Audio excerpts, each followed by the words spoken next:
Morning all. It is with great pleasure that I'm here today to talk about Mission Commander in large force employment during this special event that is the Agile experience focused on human factors. My name is João Raimundo. I go by Jack. I'm a Portuguese Air Force colonel who have flown around 3,500 flying hours total, most of them in the F-16. I have had the opportunity of gaining all the qualifications and attending several academic and flying courses. At the same time, I had the opportunity of being detachment commander during some operational deployments. Until recently, I served in the NATO Air Command and Control Structure, the NCS JFAC, with functions in the Air Strategy Division. I have been leading teams from the two-ship environment up to a mission command in the large force employment for several times.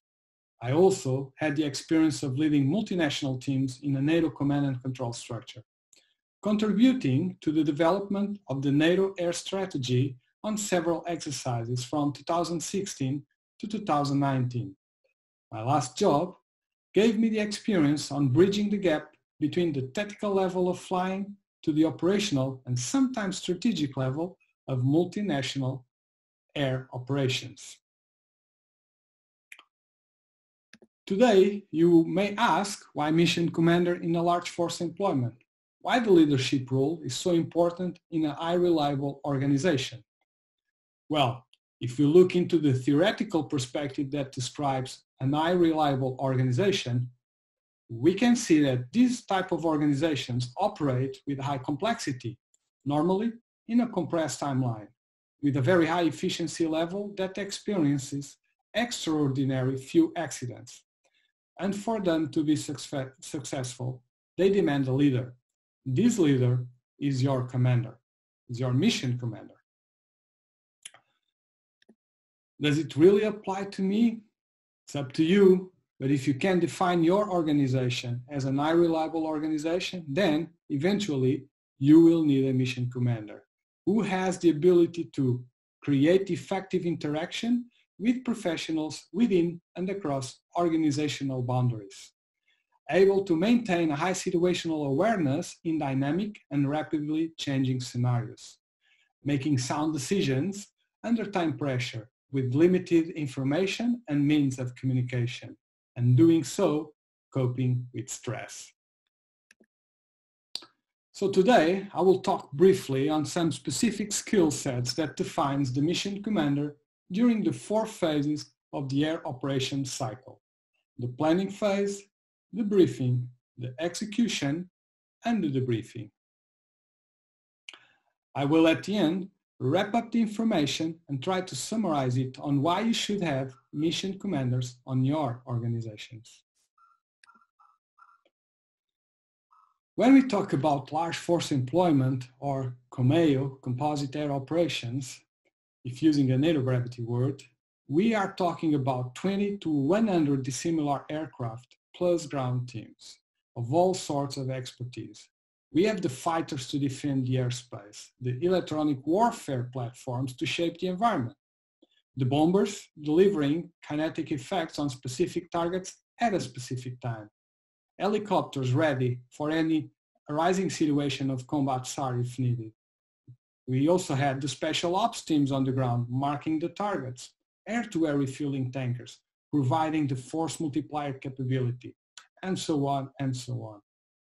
War history has shown us that the concept of centralized command, decentralized execution has proven the most effective way of achieving the desired results that contribute to the overall strategy of the conflict. All this organized chaos is based on the concept of multi-team systems, the aircraft, the formation, the large force employment with a mission commander, the JFAC, as you might see on your left picture, commanding and controlling several large force employments. Even the other branches, the Army, the Navy, providing in close coordination the desired military power to achieve the political end state. Now, let's change pictures here. We just scrap the aircraft and we use the word professionals in there. And if you look into the left picture, you cannot see a lot of differences between the previous one of the NATO AirCom Command and Control Room and the Johns Hopkins Hospital Control Room. Apart from the uniforms, it's pretty much the same. And if we take a closer look on the right picture into a surgery room, you will notice that we have, again, the definition of what is a high reliable organization, with a high complexity set of knowledge, normally playing in a compressed timeline with a very high efficiency level, experiencing extraordinary few accidents. So, how are we going to turn this apparently chaos into coordinated actions? It all starts with the planning phase. I will not go deep into the technicalities of it and the different procedures that have been in place for some time. I will rather identify some observations that I've been collecting based on my own experience and from others about the mission commander in the planning phase. And with no particular order, I will start with swift trust. Being a condition where there is too little time to perceive deep relational trust, expectations and stereotypes are imported from other settings and play an important role in this process. Trust is a factor that directly correlates with interaction and performance, especially in a high-risk and high-stress environment. You will not always have the luck of knowing the people around you for ages. The way that the other players trust the mission commander from the beginning is based on those initial 10 minutes where they understand that the mission commander that stands in front of them has the qualifications, the proficiency, and the experience of leading that particular mission. Of course, all the previous organizational background plays a role. The fact that the Portuguese Air Force has been participating in the past years on major air exercises and operations builds not only the perception, but also the confidence to the others that the Portuguese Viper drivers are fully qualified on this type of missions. Flying on the wing of a flight lead is probably the higher level of trust in military aviation, especially when flying different fighter jets from different nations, as you can see on your left picture. This trust in the mission commander is of course directly connected to his body language. You will only control a situation if you show self-confidence. In the planning phase, about 20% of the flying crew is directly participating in the creation of the plan. This contribution needs to be processed by the mission commander before incorporated, so he can understand the second and the third degree of implications of the decisions taken. With delegation of specific tasks comes a willingness of challenging new ideas so they can be incorporated. A multi-team system approach is a common practice that enhances the delegation of functions. An open-minded mission commander will absorb the valid inputs from their team and turn them into positive add-ons to the plan. As I learned during my tactical leadership program back in the early 2000s, time is your worst enemy. The mission commander must always strive to keep the pressure up during all phases of the mission. The planning phase is no different. The usage of checklists with control points almost every hour is of utter importance that helps the mission commander to keep the pressure up and the planning on track.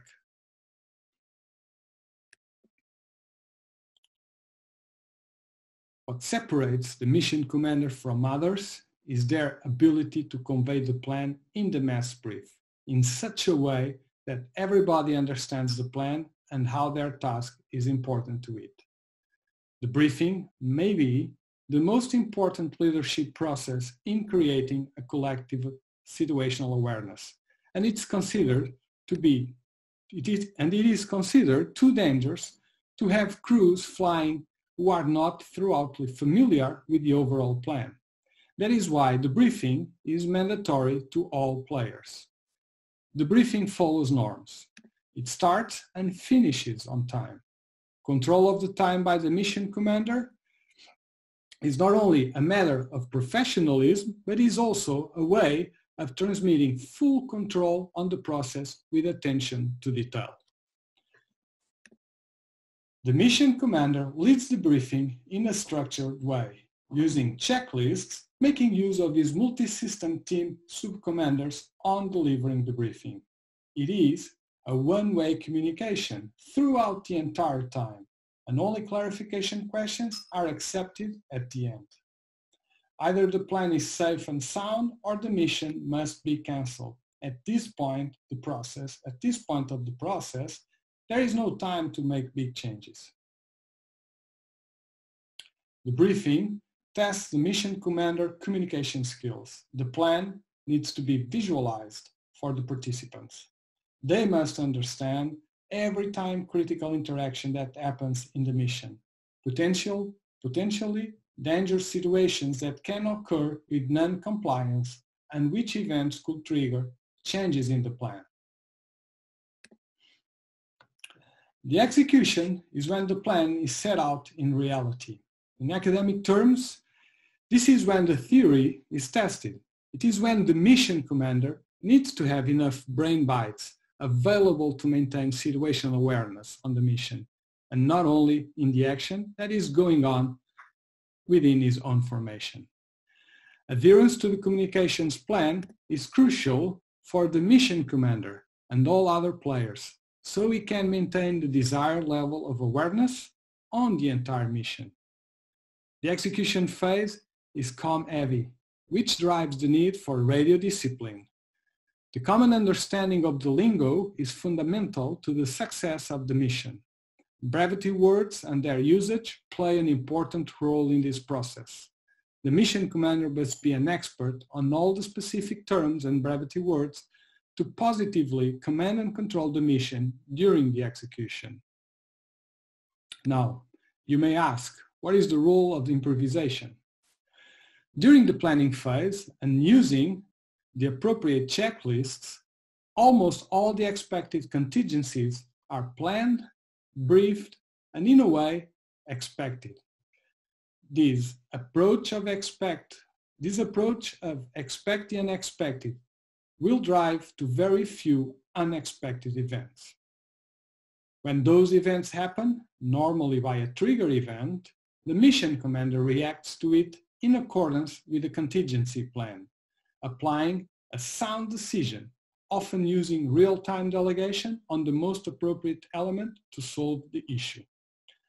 Of course, all the plans suffer from small adjustments during the execution. These adjustments, or improvisations, follow specific patterns, being normal adjustments, variations of existing plans. The mission commander drives these small adjustments with a balance between obtaining goals and maintaining safety, being safety always a paramount.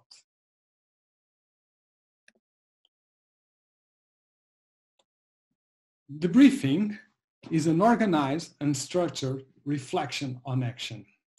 The purpose of this process is to create learning, identifying learning points that are relevant to all players. The debriefing focus points methodology is the most effective way to maximize the understanding and the learning. The role of the mission commander during this process is crucial. He needs to set up the environment. Being humble, fair, and approachable while driving the debriefing will make other players to be fully honest and eventually expose their own issues, flaws, mistakes. Mission commander should create an atmosphere of completely honesty and transparency, so no one is blamed or feel any shame on sharing their fails. There are no ranks. All the debriefing is task function oriented, and the mission commander is the crucial element on keeping away all the emotions and just focus on facts. As I coming to an end, and as a fighter pilot speaking during an Agile event, I couldn't close without using the thinking of John Boyd. But instead of the well-known OODA loop, I will ask you all to bear with me visualizing his work, destruction and creation. So imagine that in your organization, and in order to lead one of your projects, you have one option that you can see some advantage on it. A traditional project manager driving his tank, focusing on top to bottom driven goals. You might have also, or you can also see advantage in a Scrum Master for that project, making sure that you are always delivering, not waiting for the perfect plan, pushing with 70% solution from bottom to top with all contributors aboard your boat. Eventually, a third approach could be an option of going lean, shaving the process extra pounds, riding your bicycle to get leaner, faster, cutting the waste, eventually using nice fancy Japanese words. As John Boyd brilliantly described in Destruction and Creation, if you break down the traditional project manager, the Scrum Master, and the Lean Black Belt, and if you use the constituent parts, what you will get is your mission commander. So, in your organizations, find your fighter pilots, turn them into your mission commanders, and you will not regret with the overall results. Thank you for your time. You are always welcome to engage me and drop me a line via my LinkedIn profile. Thank you much.